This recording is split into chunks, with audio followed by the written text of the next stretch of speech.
बिस्मिल्लाहिर्रहमानिर्रहीम। अस्सलाम वालेकुम माय डियर स्टूडेंट्स।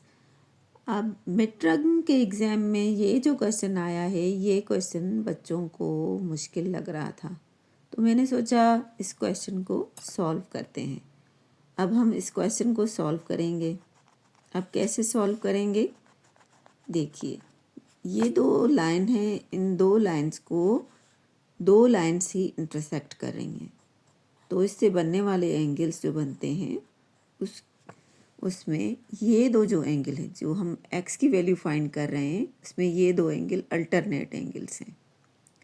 जब किसी दो लाइंस को एक लाइन इंटरसेक्ट करती है और एक लेफ़्ट साइड हो और दूसरी अपवर्ड्स में राइट साइड एंगल हो, तो उसे हम अल्टरनेट एंगल्स कहते हैं और ये इक्वल होती हैं। तो इसी तरीके से मैंने इक्वल लिखा है क्योंकि ये अल्टरनेट एंगल्स हैं। अब +5 इस साइड जाएगा तो 5 हो गया। 55 में से 5 जाएंगे तो कितने बचेंगे, 50 डिग्री। अब 10 जो है इससे इसके साथ डिवाइड होगा तो हमारे पास x की वैल्यू आ जाएगी 5 डिग्री। 10 1 ज़ा 10, 10 5 ज़ा 50। तो ये हमारी x की वैल्यू आ गई। अब हम y की वैल्यू निकालेंगे। बच्चों ये देखिए, ये 55 हमें दिया गया है और इस तरफ जो भी एंगल होगी वो दोनों प्लस होंगी, तो हमारे पास आंसर 180 होगा, क्योंकि ये एक ही लाइन पे बन रही हैं। एक ही लाइन पे दो एंगल्स का जो हम एडिशन करते हैं वो इक्वल होता है 180 डिग्री, यानी सप्लीमेंट्री। इसी तरीके से हम y की वैल्यू फाइंड करेंगे। 5 5 अभी हम फाइंड करेंगे। अब क्योंकि हमारे पास जो वैल्यू दी गई है 55, ये हम 180 में से माइनस करेंगे। जो हमारे पास एंगल आएगी वो हम y के इक्वल करेंगे। 55 हमने माइनस करना है। 10 में से 5 गए, 5 बचे। यहाँ पर 7 में से 5 गए, 2 बचे और ये 1।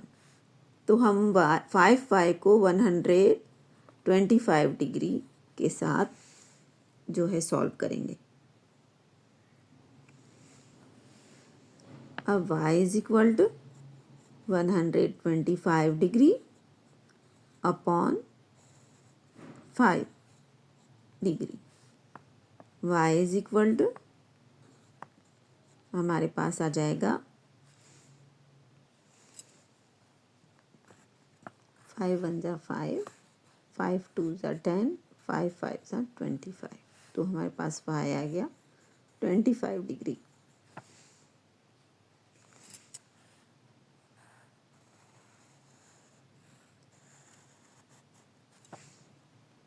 अब हम z की वैल्यू फाइंड करेंगे। z की भी इसी तरीके से होगी।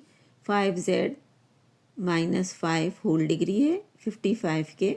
ये दोनों सप्लीमेंट्री एंगल्स हैं। सप्लीमेंट्री एंगल्स में इस एंगल को फाइंड करेंगे तो 55 इसमें से माइनस करेंगे 180 में से, तो हमारे पास आ जाएगा 125।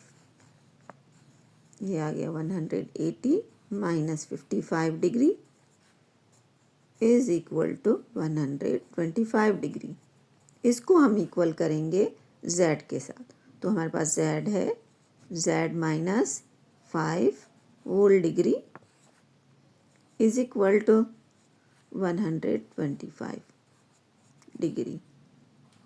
क्योंकि एंगल है, एंगल को हम डिग्री में ही लिखते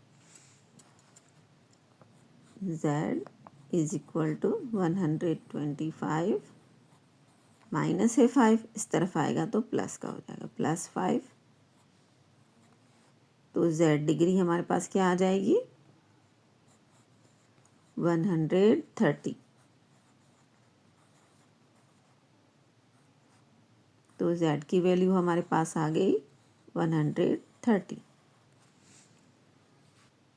अब हम बुक में से इसका आंसर चेक करेंगे।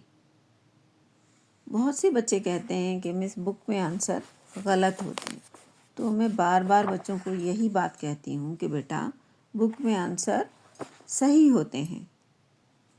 एक्सरसाइज 7.1 क्वेश्चन नंबर 5 का क्वेश्चन नंबर 2। सेम वही क्वेश्चन है। ये देखिए क्वेश्चन नंबर 5 एक्सरसाइज 7.1 का question number 2। x is equal to 5 degree, y is equal to 25 degree and z is equal to 130। तो उम्मीद है आपको ये क्वेश्चन अच्छे तरीके से समझ में आ गया होगा। अपनी दुआओं में याद रखिएगा। ओके, अल्लाह हाफिज़।